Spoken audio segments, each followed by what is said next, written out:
Louis. Elle. Faut que je te dise.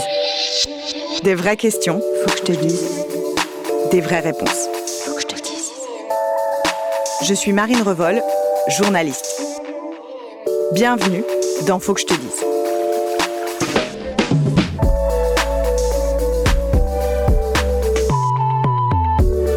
Pourquoi ça me gêne de me masturber ?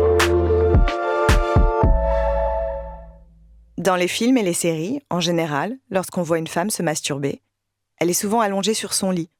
Elle passe doucement la main sous ses draps et se touche lentement, en poussant des petits gémissements presque mignons, jusqu'au climax final. Bon, mais vous et moi, on sait. Quand on se masturbe, on n'est pas franchement joli à regarder. On est parfois dans des positions pas possibles, on a la marque de la chaussette sur le mollet, et la plupart du temps, dans l'intention, ça ressemble plus à une compétition de curling qu'à un film érotique. Et donc, devant ce spectacle, même si vous êtes la seule à en profiter, il peut arriver que vous ressentiez de la gêne ou même de la honte. Vous pouvez vous sentir un peu sale, perverti ou bête, tout simplement. Je vous rassure, c'est extrêmement courant. Vous n'êtes pas du tout la seule à être embarrassée, et encore moins à vous masturber. Selon une enquête menée en 2023 en France, 72,9% des femmes se sont déjà masturbées. Et ce chiffre est en nette augmentation depuis les premières enquêtes sur le sujet.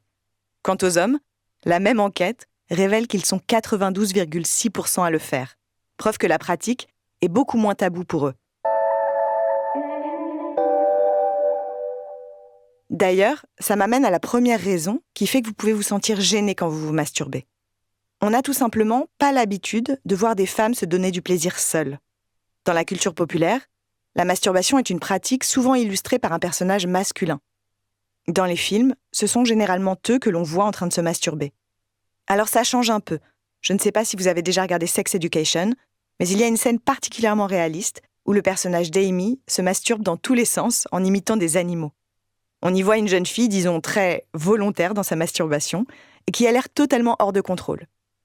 Et ça n'a rien à voir avec l'image d'une femme toute pure, douce et sage, dont on est encore trop imprégné. Et donc c'est bien normal que vous soyez gêné quand vous accomplissez quelque chose qui contrevient aux standards féminins. Ça, c'est la première chose. Dans de nombreuses cultures, la masturbation et même la sexualité féminine en général sont encore entourées de tabous et de messages négatifs comme « c'est sale »,« honteux »,« secret »,« inapproprié ».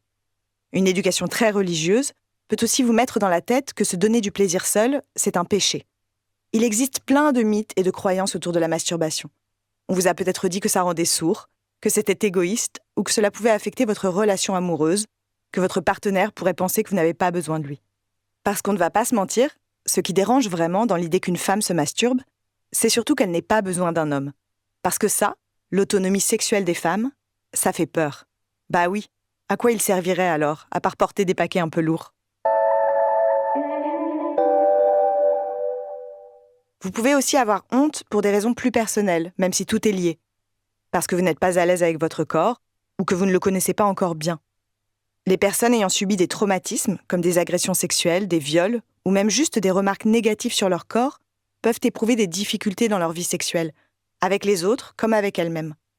Et enfin, et ça rassurera sûrement tout le monde, il y a des raisons physiologiques qui peuvent expliquer ce petit sentiment de honte qui suit un rapport sexuel, mais aussi une masturbation. Ça a même un nom. Ça s'appelle la dysphorie post-coïtale, ou dysphorie post-orgasmique. La dysphorie, c'est l'inverse de l'euphorie.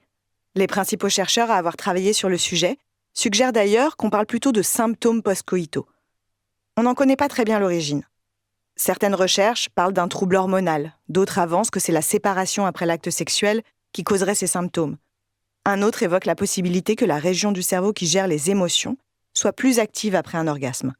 Aucune étude ne confirme vraiment ces théories.